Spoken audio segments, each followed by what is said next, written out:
வங்கக்கடலில் தற்பொழுது வளிமண்டல மேலடுக்கு சுழற்சி உருவாகியுள்ளது. இது வலுப்பெற்றால் புயலாக மாற வாய்ப்புள்ளது என்றும் இந்த புயலுக்கு பெங்கல் என்று பெயர் சூட்டப்படும் என்றும் தகவல்கள் வெளியிடப்பட்டுள்ளது.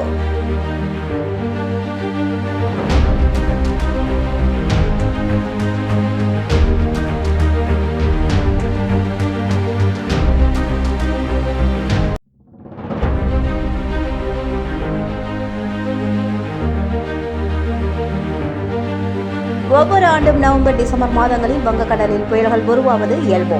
இந்த புயல்கள் பல வேளையில் ஒடிசா, மேற்கு வங்கம் நோக்கி நகரும். சில நேரங்களில் தமிழகத்தை நோக்கி வருவதுண்டு. அதிலும் சென்னையை நோக்கி வரும்பொழுது மிகுந்த பாதிப்பை ஏற்படுத்தி வருவதும் உண்டு. அந்த வகையில் இந்த ஆண்டு தற்பொழுது வங்கக்கடலில் வளிமண்டல மேலடுக்கு சுழற்சி ஒன்று உருவாகியுள்ளது.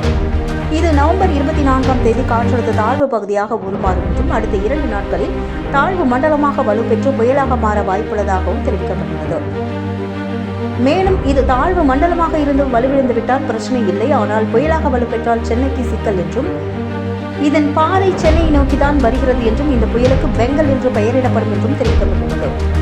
இந்த பெங்கல் புயல் பெரும் தாக்கத்தை ஏற்படுத்தும் என்று வானிலை ஆய்வாளர்கள் தகவல் தெரிவித்துள்ளனர். எனவே வங்கக்கடலில் நடக்கும் மாற்றங்களை ஆய்வாளர்கள் உன்னிப்பாக கவனித்து வருவதாகவும் தகவல்கள் வெளியிடப்பட்டுள்ளது. இந்நிலையில் தமிழகத்தில் 26, 29ஆம் தேதி முதல் மிக கனமழைக்கான ஆரஞ்சு அலர்ட் ஒன்று விடுக்கப்பட்டுள்ளது. இது தொடர்பாக இந்திய வானிலை ஆய்வு மையம் வெளியிட்டுள்ள செய்திக்குறிப்பில், தெற்கு அந்தமான் கடல் மற்றும் அதனை ஒட்டிய பகுதிகளில் வளிமண்டலம் மேலடுக்கு சுழற்சி ஒன்று நிலவி வருகிறது. அதன் காரணமாக தென்கிழக்கு வங்கக்கடலில் புதிய குறைந்த காற்றழுத்த தாழ்வு பகுதி உருவாகியுள்ளது. தெற்கு அந்தமான் அதனை ஒட்டிய பகுதிகளில் உருவான வளிமண்டலம் மேலடுக்கு சுழற்சி காரணமாக காற்றழுத்த தாழ்வு பகுதி உருவானது என்றும் தகவல் தெரிவிக்கப்பட்டுள்ளது.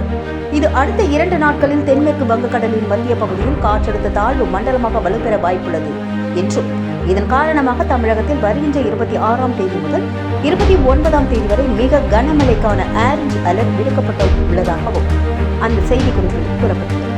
அண்மை சம்பவங்களை உடனுக்குடன் தெரிந்து கொள்ள தமிழ் நியூஸ் வாய்ஸ் சேனலை மறக்காம சப்ஸ்கிரைப் பண்ணுங்க.